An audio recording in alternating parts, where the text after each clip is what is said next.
अच्छा जी, स्टाम्प लिखते हुए आपने एक जो बुनियादी चीज़ इसका ख्याल रखना है वो तारीख़ है। यानी मकान अगर आप किराए पर दे रहे हैं तो आपने उसमें ये लाजमी लिखना है कि फ़लाँ तारीख़ को ये मकान किराए में दिया गया। 1 साल बाद फ़लाँ तारीख़ को जो है वो 10% किराया जो है वो बढ़ेगा। और अगर जो है मकान में खाली करवाना चाहूँगा तो 1 माह 30 दिन हो गए ना, 1 माह के शार्ट नोटिस पर जो है वो अपना मकान जो है वो खाली करवा सकता हूँ। ठीक है जी। ऐसे ही अगर आप कोई प्रॉपर्टी सेल कर रहे हैं या जो है वो बेच रहे हैं, यानी बेच रहे हैं या खरीद रहे हैं, तो दोनों सूरतों में आपको तारीख लिखनी चाहिए। यानी एक बंदा जो है वो किसी से कहता है कि भाई बात ये है कि मैं एक प्लाट खरीदना है, ठीक है जी, तो अगले बंदे को वो एडवांस दे देता है जी, ये ले जी 50 लाख जी, स्टाम्प लिखा जाता है। ठीक है जी। अब उसमें लिखा जाता है भी 50 लाख बाकी के लेकर मैं इसको रजिस्ट्री करके दूंगा, ठीक है ना जी, तो तारीख नहीं लिखी हुई, तो वो कहेगा जी खाली करो यार, बाकी 50 लाख तैयार है, तो अदालत जाना पड़ेगा, फिर टाइम लगेगा।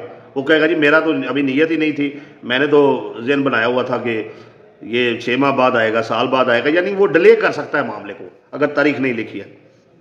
इसकी एक और आसान सी मिसाल देता हूँ।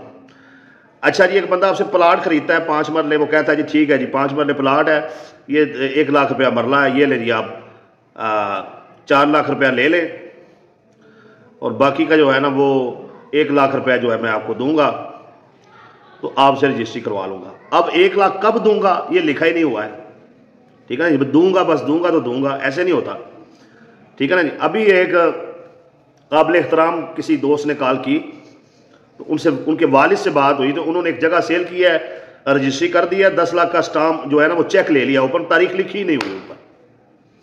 अब वो चेक ठीक है, वो 10 लाख का चेक है, लेकिन ऊपर डेट ही नहीं लिखी हुई, कब का चेक है, कब वो कैश होगा कोई पता नहीं है, वो साल बाद हो, 2 साल बाद हो, 10 साल बाद हो, तो मसला बन गया ना। अगर चेक लेना है तो ऊपर डेट चेक करनी है, फलां तारीख को इसने कैश होना है। अगर आप कोई प्रॉपर्टी सेल कर रहे हैं तो बाकी पेमेंट वो कब देगा, ऊपर डेट लिखनी है कि फलां डेट को इसने बाकी पैसे जो है वो अदा करने हैं, ठीक है ना जी। अगर मकान आप गिरवी दे रहे हैं तो ऊपर आपने लिखना है कि फलां तारीख को मैं इसे पैसे वापस करूंगा और ये मेरा मकान, मेरी दुकान खाली करेगा, ठीक है ना जी। तो प्रॉपर्टी के लेन देन में, खरीदो फरोख्त में आपने डेट जो है वो लाजमी लिखनी है, कभी भी इसको नज़रअंदाज नहीं करना। आपकी ये छोटी सी गलती जो है आपको अदालतों के चक्कर लगवाएगी और आप साल हर साल जो है वो जलील हो सकते हैं। तो बेहतर है बुनियादी तौर पर ये चीज़ लिख ले, ठीक है ना जी। मकान जब किराए पर देते हैं तो उसका भी ये जो लिखते हैं ना कि 11 माह का मुआहदा है या साल का या 2 का या 5 का, जितना भी लिखा होता है, ये इसलिए लिखा होता है कि एक लिमिट है, अगर मैं इससे मुआहदा ये ख़त्म पहले नहीं भी खाली करवाता तो साल का मुआहदा है, साल बाद तो वैसे ही ये इसका मुआहदा ख़त्म हो जाएगा, मैं इसे वैसे ही कह सकता हूँ भाई तुम मेरा मकान खाली करो, नया स्टाम्प नहीं करके दूंगा, नया मुआहदा नहीं करूँगा। लेकिन अगर आप लिख दें कि जी ये मैं मकान किराए पे दे रहा हूँ, ये मुझे इतना किराया देगा, और खाली कराने का टाइम ही ना लिखें, या खाली कराने का टाइम अगले की मर्जी से लिख दें कि जी आप जब नोटिस देंगे तो मैं 1 साल बाद खाली करूँगा, ठीक है ना जी।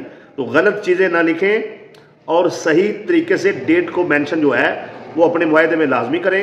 आपका डेट ना लिखना आपके नुकसान का और ज़हनी अजियत का जो है वो सबब बनेगा।